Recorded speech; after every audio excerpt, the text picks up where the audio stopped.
Hey everyone, what's going on? And welcome to the fifth episode of the Round Table Show from Castle Gaming. Um, it's October 25th, 2013, and it's been a pretty interesting week for gaming. By interesting, I mean slow. So, That you happens, know, from time to time. It can't always be E3 or something. So but I expect greatness for my 60 measly dollars I put down. But anyway, let's we should introduce I'm gonna say, ourselves you know what I'm because saying. You kind of yeah, just, he's like, oh, let's start the show. I don't know who none of these guys are. He's like, yeah, my name is LJ, or better known as Lance John. Damn, he forgot his own name. Jesus. got his own name. I'm Nate Rowe, your local ginger that you like to make fun of. It's awesome. And I'm Dwayne Samuels, King of the Castle. King of the castle, king of the castle. All right.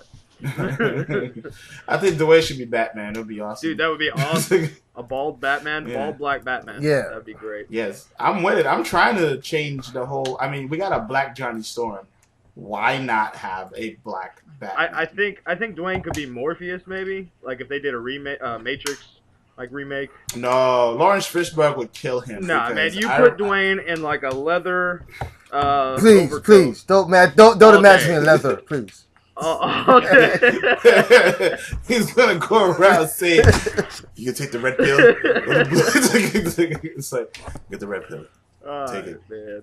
Now you should do it in a Jamaican accent. Oh man, that'd be awesome. You want to take the red pill, man? All right, fellas. All right, fellas. We had our laughs. I'm white, man. I'm sorry. But anyway, let's get to the first topic here. Call of Duty, yeah. Yeah. Anyway, Call of Duty. This is the title of this article. Call of Duty players are more casual than hardcore, says Infinity Ward. I agree. How do you follow? How do you swallow that pill? Right, we're talking about swallowing pills. How do you take that one? I agree with that statement. Yeah. Yeah. Yeah. I mean, I agree too. But, I agree. The only people who are mad about that statement are Call of Duty players. That's the only people who's mad. He's like, I only play what? No, it's hardcore. It's like, yeah, not really, because why you would it's say kind of that like to your own audience? That's what blew my mind. Like, I don't understand why he would even say that. Like, it's common knowledge, but why you would even say that to your audience who's been supporting you like that? Yeah, I don't know. He's doing the Jay-Z thing. That's the first. He's doing the Jay-Z thing.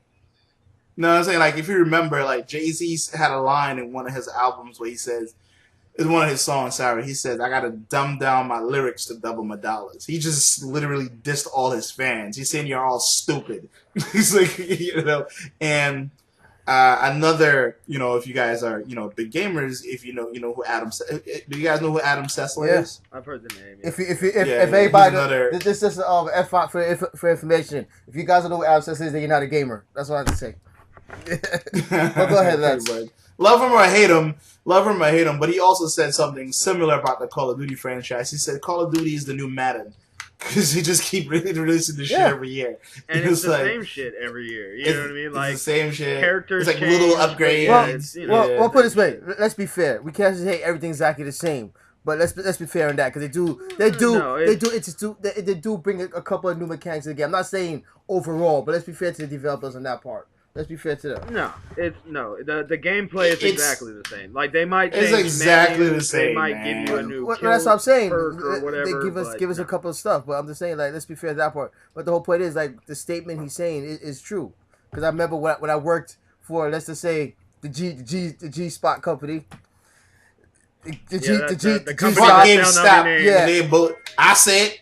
GameStop sucks. It's that spot where you might get some I used to talk to a lot of customers and they'd be like, yeah, I'm a hardcore gamer.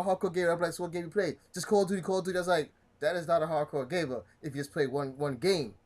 And a lot of people don't realize that. Yeah. You can't just play one game and just be like, yeah, I'm a hardcore gamer. That makes no sense. You gotta play, like, let's say, a variety of genres, a variety of games. You can't just say, yeah, I'm a Call of Duty player. That's why I'm hardcore. That makes no sense. Yeah, I know people personally that's all they play. Like, they'll come home at night, they get off work, they want to come home and play a game, and they just want to play that. it's like Call of Duty is the most arcade style shooter you can get. I mean, it's it doesn't matter how the maps you think they're designed. It's a square. It's all a square. There might be some round corners, but it's all a square. You run in patterns and kill people. I mean, it's mindless most of the time. And people, I know people like Dwayne. You know people that can sit there and play that for hours, and that's all they play, and they're loyal. You know what I mean? So yes, I'll give it to them. And all they talk about, like, have you ever heard like a hardcore, not a hardcore gamer, but a hardcore Call of Duty player talk about Call of Duty? Because they would just start coming up with all the acronyms. Yo, what's your KD, son? What's your KDR? What's your KDR? Word? Okay, yeah, we did prestige. Oh yeah, no, we could go back there. What? We got call package? Yeah, no. Hardcore gamers are pissed that they get suckered into it because it's like it's one of those things where like Black Ops 2. I swore that I would not get Black Ops 2. I swore to myself. And I turn on the Xbox the day it launches, and I had, out of 20 people that were online, 19 of them were playing Black Ops 2. The other one, which was fucking watching Netflix. You know what I'm saying? Yeah. So I mean, it was like it's one of these things where at least you've got to at least play it to stay current and say that I played it. You know what I mean? And I personally I like the Call of Duty stories, but that's not what Call of Duty is known for. Like it has become this mindless, mind-numbing thing that it's repeated every year. It's just like Madden. I mean, it's not a football game, but it's just like Madden. It's every year, Madden might institute a new mode, or they might institute a obviously the new players and stuff. But I mean, it's still the same basic mechanics, because if you change those mechanics, you are going to piss off every person that dedicates their money to you every year. You almost they put themselves in this position where they can't make any change now, because if they make change, people are going to be pissed, and they're going to speak with their wallet. They're going to start telling their friends, "Oh, this is the shittiest Call of Duty ever." And it's not shitty. They just change shit a little bit, you know what I mean? Yeah, they're going to have to change the franchise at some point, like, because it's but so much of beating that. It's like, what are you have to change the franchise at some point. It is a shooter. This is not Madden. It's like the fact of all the weird ass inaccuracies that it has when it comes to like actual warfare. About how the fuck is it that I'm in an AC-130 and I'm shooting at a building with the 150, the biggest gun it has, and it doesn't put a dent in the fucking building. That is so retarded. Like, I don't understand that shit. It's like, you have all this firepower and I can't destroy a fucking building? Yeah. Well, that's what separates those both games. Like, because I don't want to get to the whole Battlefield versus Call of Duty thing, but that's Battlefield's better. Well, like I said, obviously Battlefield's better. Like I said, I don't want to get into the discussion about which is good, which is better, because everybody has their own opinion. But like I said, it's just that's what separates both those games, because that's what Battlefield's known for: destruction. Call of Duty is more for like just running around, shooting, whatever. Just play your own style of games, not too much of teamwork wise. I could say if that's fair to Battlefield, because Battlefield gets us more teamwork than more Call of Duty. Right. But that's what I was meaning as far as Call of Duty is a way more arcade style game, man, where it's not there's not much strategy in it. It's as long as you know the pathways. Like veteran players always know, hey, noobs run through here because this is where it starts you out, and they don't know to go down this hallway. So, like veterans in Call of Duty, quote unquote veterans, it's just picking off noobs all night. You know what I'm saying? It's you and your buddies who have been playing this same map fucking 70 million times. You know what I mean? And you're picking on people that are lower level than you that doesn't have as much experience. I mean, it's really and as soon as you find this other team that's equally as good as you, most of the time, not all the time, there are some good teams out there that'll take a beating and keep their chin up. But most of the time, it's just like fuck you guys and leave. You know what I mean? I used to love Call of Duty when it first came out, especially Modern Warfare 2. Like, I played that shit for hours, and it was fun until you got all the racist 12-year-olds, the hackers. Then you have people who are they're straight up hacking the game, they're modding it to do all this weird shit, and then people stop playing their role. It's like the whole point of this whole squad-based first person shooter is to be a squad, and no one does that. So it's like, even among my friends, it was just fucking frustrated. So I just decided, you know what, I don't care anymore. It's like I just left it alone because it's no longer fun. And that's why I like Battlefield, because Battlefield always like, I've always explained it like Call of Duty is a me game and Battlefield is a we game, because it's one of them things where we all have to work together in Battlefield. If you try to be that one man, like the maps are so huge, if you try to be that one man army and just go and annihilate the other team, good luck taking out tanks, helicopters, all this craziness by yourself. Good luck. It's just not going to happen. Like, and I love the fact that in Battlefield you play a role. There was certain times where I would just I would play a medic and I wouldn't shoot anybody the whole match, but I would still have one of the highest scores on my team simply because I was just going around reviving people and throwing out health packs to people. You know what I mean? Keeping people alive instead of killing people. You know what I mean? And I just thought there was so much more to do on that, my question for both of you, do you think the fans of the game should feel kind of hurt by this? Or what? Because, I mean, he's not really calling them dumb or nothing. He's just saying that, you're not... He called them dumb. He's not calling them dumb. He just basically saying, like, Yes, he did. He's calling them dumb. You're not a hardcore player, but you're more of a casual player. He said you're not, I mean, I think he could have I really think he could have worded it better. I guarantee you after that quote, he was like... Yeah, maybe he was misquoted. It could have been, or like I said, either way. And we should say this is the executive producer that we're talking about. We keep saying him. Yeah, and this is Infinity Ward also. So you have to remember there are two people now that make Call of Duty, if I'm not mistaken, right? It's Treyarch and actually Infinity 3. Really? Yeah, it's there's a third one. Okay, Infinity Ward does want their whole game by themselves. I think it's Infinity Ward with another company. Infinity Ward does like I think the story part, and then I think it's a Sledgehammer game that they do the multiplayer. I think they helped out either the Activision area or the other one. Oh, you mean they're outsourcing part of the? I think it was Black Ops 2. My fault. But either way, but you know what I'm saying, like, yeah, the companies, I don't know, man. Like, I'm really getting tired of it. Honestly, I'm tired of one coming out all the time. Yeah, you know what I'm saying? But I'm tired of talking about it too. So that's what I was just about to go into. Speaking of something that comes out all the time, we're going to talk about something that's not going to be coming out anymore. There's some new news coming out of Japan where Nintendo is now saying that they're going to stop the production of the original Wii in Japan, but they're going to continue it in the U.S. Which to me, I mean, that doesn't make no sense. Like it does make sense in a way where let's be honest. What is the original Wii used for nowadays? Nothing. Nothing. No, it's used for parties when you're drunk. When you're drunk with your buddies, bowling is fun for like 15 minutes. You throw it at your kids, or you watch it, or your dog, or Netflix. You know what I'm saying? Like I could see no, people using not for that either. Dude, what really? You can't watch Netflix on an original Wii? You could, but it looks like the ass. whole thing is, it's not. We remember the Wii is not an HD system, so if there's HD movies, it's not gonna be good. It's stupid. So if you're used to that, I'm gonna say it now. I'm gonna say it now. I'm gonna say it now. Anyone who watched Netflix on Wii exclusively, you should hand in everything about you. Let's not make fun of our viewers. You know what I'm saying? Some guys like that guy right there who's watching. Some guy is like watching Wii in the background, watching Netflix, and he's like, "That's messed up." That guy.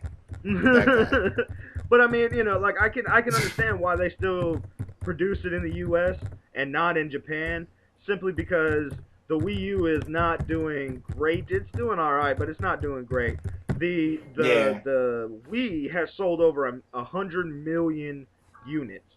Like they are not. It's like every unit at all. Yeah, they're not hurting for that. Yeah. And I think in Japan it's a handheld dominated market. You know what I mean? If they can't do it on the go, it seems like Japanese people just got so much to do all the time. Like they're always walking, they're always doing something. And I think it's just the handheld market over there is what's dominant. And they're like, why if we're just pushing all these consoles that have been sitting on shelves for years now, let's just stop production. You know what I mean? We'll do it in the U.S. so drunk people and if somebody really wants to have a poor version of Netflix or something like that, then they can do it. You know what I mean? But you know. But I would say this though. My things with the Wii, once Wii Sports come out for the Wii U, because I believe they're doing like an HD remake of it. There's no need for the Wii no more. So, I mean, basically, it's gonna be something good to stop. I believe they should stop it in America too, because you want to save money. They're probably continuing in America because they're hoping Americans are dumb enough that they still get confused. Which they are. If a kid says, "Hey, Mom, can you go buy the new Nintendo? I want a Nintendo Wii U." Well, a parent, it could be really easy to forget. What was that thing called? It was a Wii. It was a Wii, right? Yeah, it was a Wii. Yeah. And then go to GameStop and be like, "Yeah, I need a Nintendo Wii." You know what I mean? And if the GameStop employee isn't nice enough to be like, "Did you want a Wii or a Wii U?" If it's just that guy that doesn't give a crap. Well, here's a hint, kids. If GameStop employees, if you're gonna say, never say a parent who has no education of video games go buy your system. Well, I mean, but like if it's Santa Claus type deal, you know what I mean? Like, come on. Obviously, they're not going to take their kid with them to buy a present. Yeah, when someone asks like, "Okay, what's the difference?" and they'd be like, "Well, this one is $50 and that one's $300." Oh, let me get the $50 one. Perfect example. My mother still thinks my Xbox is called Nintendo, so that's how bad it is with parents. They have. It is Nintendo. Go turn your Nintendo box off now. But I'm just saying, that's the education for some of the grown adults who wasn't born, in a tech era. So I'm just saying. Yeah, most people don't really care to even know the difference. Quite honestly. So it's it's interesting that people are saying, oh well, because of this, that, and the other of why Nintendo has decided to stop production of the Wii in Japan. I think they have reached a point where costs in manufacturing the Wii U is a lot lower. So now they can probably ease up. But I don't think Nintendo has anything to worry about. And my dog seems to don't care. It's like because they have money. They're good. Yeah, I think they're going to be okay. They're not worried. They're good. They're good. They're making good. Their handheld good shit is what's dominating. You know what I'm saying? So yeah. But anyway, yeah. So I want to move on to the next topic here. What do we got next on the topic? Pokemon. Who's too busy playing Pokemon these days? Fucking Pokemon. They gotta catch them all. The perfect phrase. Dude, I gotta catch them all. Pokemon. Well, apparently this article here, they're talking about, they discussed the idea of paid DLC, meaning they want you to buy Pokemon now. And down the line, we never bought Pokemon. All we did was just trade them left and right, back and forth. Now. Oh, so I get it. It's like a drug dealer. You get the first hit for free. Yeah, see. Gotta get you, little kids. But you know what's funny about this? If they had paid deals even Pokemon, you would say to yourself, how would they do that? Would they just level Pokemon and say, hey, we sell to you, or we just gonna sell you this type Pokemon, or we gonna sell you the Yeah, they're gonna make it DLC. Like, I could totally see this as it would be the same thing as, like, have you ever played a mobile game on your phone where it's like, hey, you can buy this for 99 cents and it'll make your journey a whole lot easier, or it'll be one of these things where now I think the only reason, like when me and Lance talked about this the other day, my reaction was duh, because every major game nowadays has forms of DLC, not only to only to extend that experience for their customer, but also to bring in some extra cash for them. And I think this is a very easy way. It's the same as like the Skylander. I think it's Skylanders. Oh god, that thing is a complete scam. Yeah, the Disney Infinity, all that type of stuff. It's like they sell all these characters because they want kids to have them all. There are some kids that they will make their parents buy all of them. But I would say this. I don't think it will work because the Pokemon. Because remember, they thinking about the idea. Because remember, they always give the Pokemon away for free through GameStop. Yeah, you can always find them in the bushes, trade with your friends. I mean, right now you're paying for storage space to transfer your Pokemon. So for them to say, oh, we're gonna charge DLC. What DLC Pokemon can actually give that we already have? No. See, that's what I'm saying. I'm pretty sure, I'm more than 100% sure that what they're meaning is they're gonna make new Pokemon periodically, and then say, hey, if you want this new guy, you can buy him for $2 or $3 or whatever. I wouldn't even be surprised if you could buy them at different stages. Like if you could buy the original one for $3, or for $10 you can buy the fully evolved one. You know what I mean? Like I wouldn't be surprised. Yeah, that would because go ahead, Lance. You can cut down all the grinding with this sort of thing, and we have to also mention that this wasn't like said by the director, like the person who's in charge. Yeah, this is speculation on our. This was like said by the director, said was like the art director. DLC coming out. Yeah, Ken Sugimori, that's his name, the art director for the game. And this is all speculation, so don't worry, kids, and the weird adults that play it. I'm not weird. Screw you, man. I'm not gonna lie, I kind of like the Pokemon movies, but not the show. I like the original. I like the original when it was like 1 through 100, because it was like that was it. And then when they wanted to come out with all these new ones, it's like, hey, I'm just like this guy, but I'm different and look different. It's like, man, it's just excessive, man. It didn't. Yeah, and they're what they're pulling here. This is a Call of Duty trick. This is just because all the Pokemon people, the people who love this game, who love this show, who love this art, like this thing, paid the money for the storage. So just to have this there, so there's like, it's working there. What else? Where else can we milk? Well, it makes sense. You gotta say this though. It's probably the most easiest RPG to get into. Because it's still considered a little bit of an RPG, has an RPG element, so it's considered like the baby of the RPG genre. So it's most easiest one to play. I mean, it basically is the same game, just different Pokemon every time, but it's still the fun factor of probably just battling a friend who's really into it. So there hasn't been. I think one of the reasons that kids especially, but also even adults, I think one of the reasons that they can play it is because these Pokemon, it's a game like no other. There's no other game where you go out and catch animals and make a bond with these animals, and these animals fight for you, and it does have, like, the only other game I can say that's kind of like that is I don't know if y'all played Ni no Kuni. It was a recent title. Heard of it? Yeah, it came out last year. It's actually pretty cheap right now. I would go play it. It's an awesome playthrough if you like JRPGs. But it was sort of like that. It was the same premise. You got these. They weren't called Pokemon, but they were like these spirit type deals. And you threw them out, and they are who fought for you and stuff like that. And I think kids just like that. It's like pets. It's like. You guys remember when we were in middle school, and what was that fucking fad that was Geopets? No, there was Geopets, but then it's like the little thingy. There was like a bunch of sprites. I want to say it was like Juchamunji or something. I don't know what the fucking name was, but it was these little the keychain shit. You know what I'm talking about? I know what it is. Tamagotchi. You had to clean it up. Tamagotchi. Yeah. Waste of goddamn time. Oh, yeah.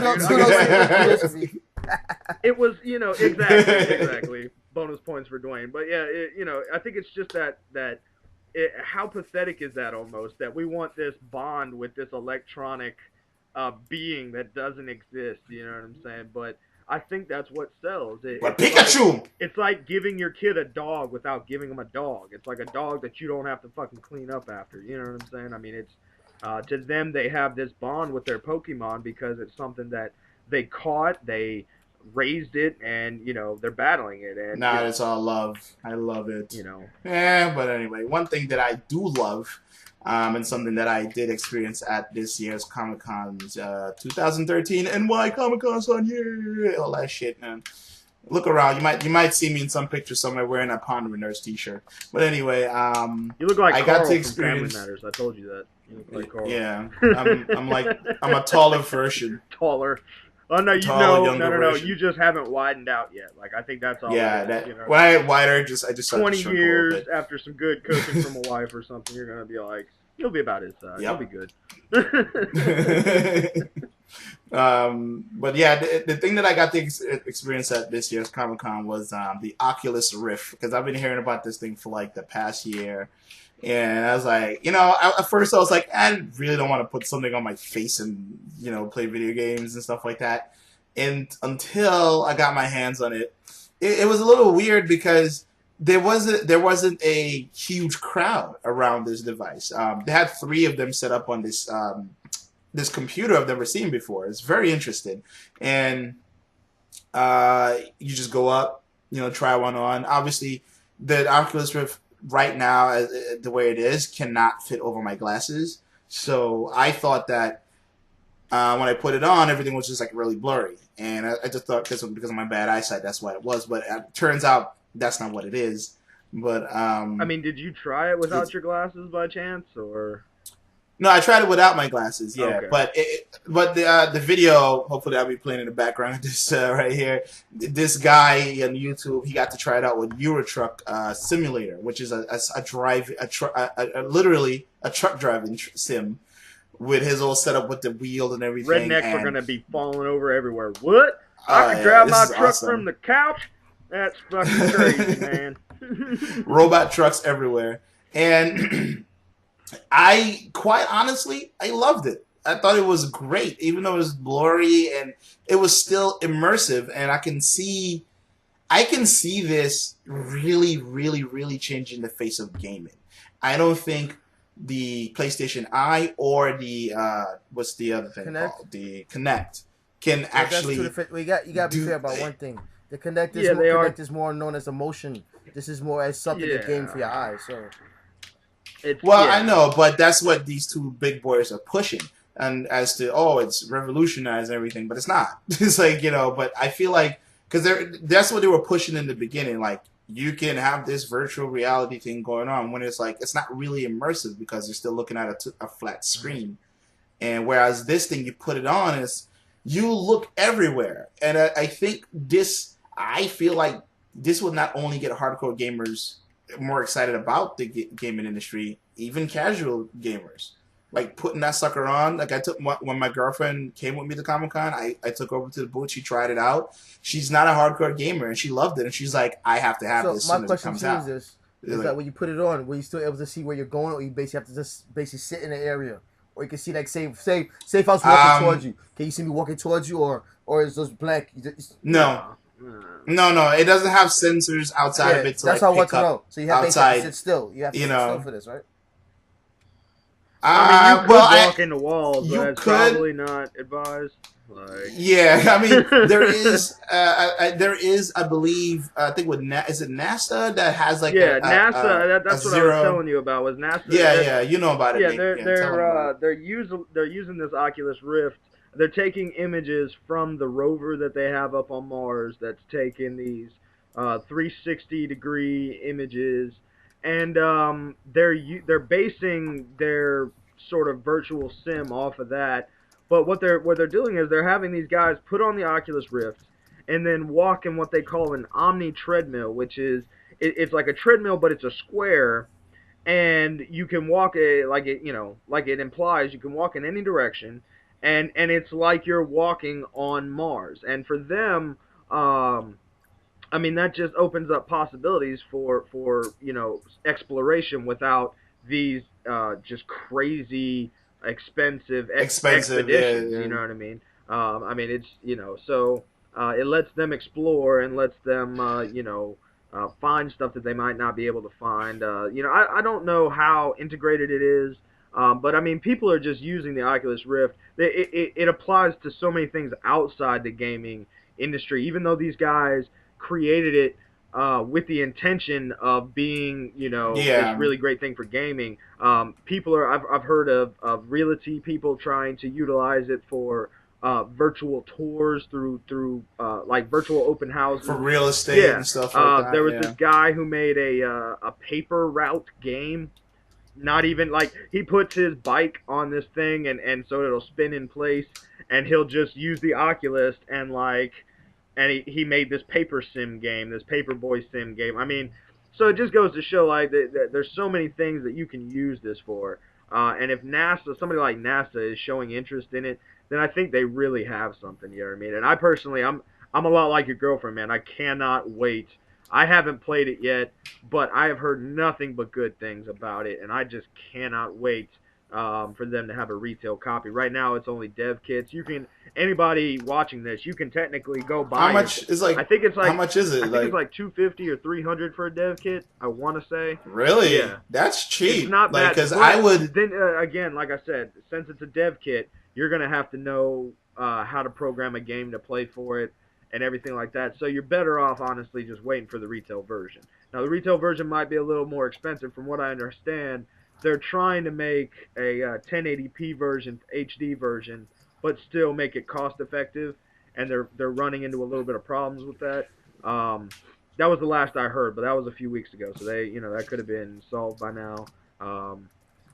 Yeah, like if it's that cheap, well, I will buy one from a new apartment. I guess I'll probably be the bad guy, but it looks like I said. I seen games for it. Everything, it looks nice and all that. But then you're gonna have, people still kind of skeptical on something new coming out. Because remember, you're still wearing something on your face. Remember, some people don't like cameras look at them. But who's gonna like something on your face now?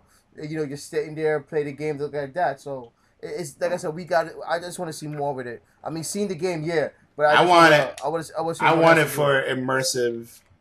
I want it for immersive everything, because the particular video that I'm talking about, the Euro Truck Simulator, the game is not even built for the Oculus, but it works with it anyway. Like there's a beta out there right now. Like the game was never built in mind for. I know, because I remember the guy said Titanfall like, for that. They actually had a exactly. Like there are people who played it with Titanfalls, and they just loved it, and it's blown like away, you know what I'm saying? I mean, just imagine if they made a Armored Core or a Gundam game where you, the player, get to climb into the cockpit, like, and you've seen all these levers up close and everything like that. It's so fucking cool. Like, it's like, I want that immersion. I want that next level, because I think the Oculus Rift will separate gaming from movies. Because you know how they're saying that, they're starting to come along. They're almost starting to run in the same path, and I think this right here would definitely go to a whole different path altogether. But I mean, the system, this thing has way more applications than just gaming, and I hope that it goes beyond that as well, because I was really impressed. Because you never know until you try something. It's only time will tell. Yeah, pretty much. Yeah. Well, speaking of waiting to see, unfortunately, people, y'all are going to have to wait until next time if you want to catch some more of us, because we got other shit to do. Like, we love y'all, but we got other shit we got to do. I'm sorry, we got to bring it to a close. So, like me, I'm stalking women on YouTube looking at SWAT videos. Okay. Yeah. Freaky. You just confessed to stalking, like, on a live show. Yeah. Not live, but they don't know who I am. Anyway, well, thanks guys for watching. This is the round table, as y'all know. Our info is going to be in the description. Please give us a shout. Give us some hate, give us some love. It doesn't matter. Like I said, I'll take the love. Holler at us. Yeah, that's what's up. We'll take anything. But until next time, guys, I'm Nate Rowe. And I'm Lance John. And y'all take it easy. All right. Peace out.